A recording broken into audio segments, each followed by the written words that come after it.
elections are not an event. They are a process. What we are doing right now is part of that process, or that which should constitute that process. I said yesterday, our undoing as the citizens of this country and as voters is that we are always emotional. We're emotional to the extent that we are the only country in East Africa that does politics from election to election. And we campaign from one election to another election. And that derails our development. And sometimes we are prevented from seeing what individuals can do that can make a contribution toward our development as a country.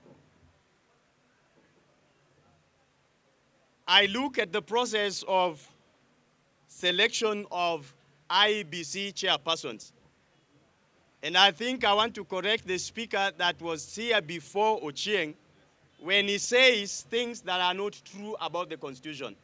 The Constitution, we all read it, but sometimes our interpretations may go haywire, because there is nowhere where in law the prerogative of announcing the winner of the presidential election is squarely on an individual called the chairperson.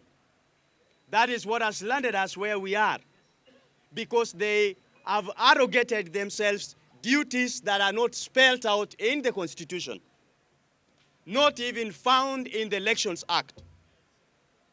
That is what one Chebukati did, and we saw it.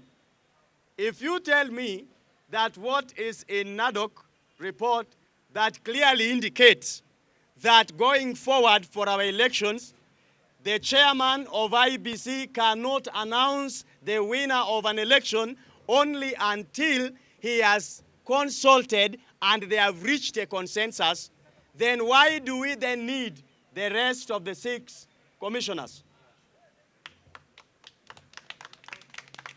That is a recipe for a disaster for another election. And I would not mind to repeat the same things Kriegler told us in 2008, that unless we fix our problems of elections and our processes for election, we are going to just have our elections turning out to be like parties on the eve of Christmas. I want to face Bunge la Mwananchi. I have said this before. If you have heard me, if you have not heard me, I want you to hear me. But I'm sure that the country will be watching this. Please hear me out on this.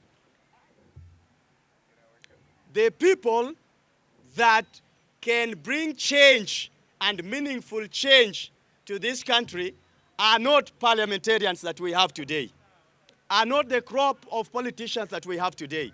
Very few of them can. But when I look at Bunge la Mwananchi, because I've been here long enough to know some things, Jim Reeves sings and says 7 days can be a long, long time, my friend, when you think about overchange. But if you look at it, even the Gen Zs, and I stood here someday during Gen Z's time and I asked them that you guys are going to fizzle out very soon.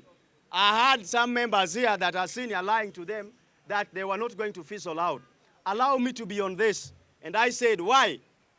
In the process of fighting for democratic space in this country that we today enjoy, the members that fought, and we can mention them and we know them, the likes of Senior Counsel Paul Muite, the likes of Senior Counsel Kiraitu Murungi, the likes of Senior Counsel Gitobu Imanyara, Raila Amolo Odinga, Orengo Senior Counsel, we had Abuya Buya, we had so many of them, we can mention them.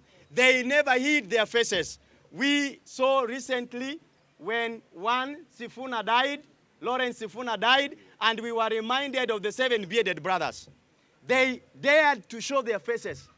But Gen Zs, of course, we must applaud them. But when you do not show your face, when you become leaderless, when you become planless, then what happens at the end of the day? When they showed their faces, no one could touch them. And I dare say this, and I will repeat it. that now when Gen Zs can tell us that we, the oldies, are failures, I want you to remember you are standing on our failure, because in those days we were not able to speak.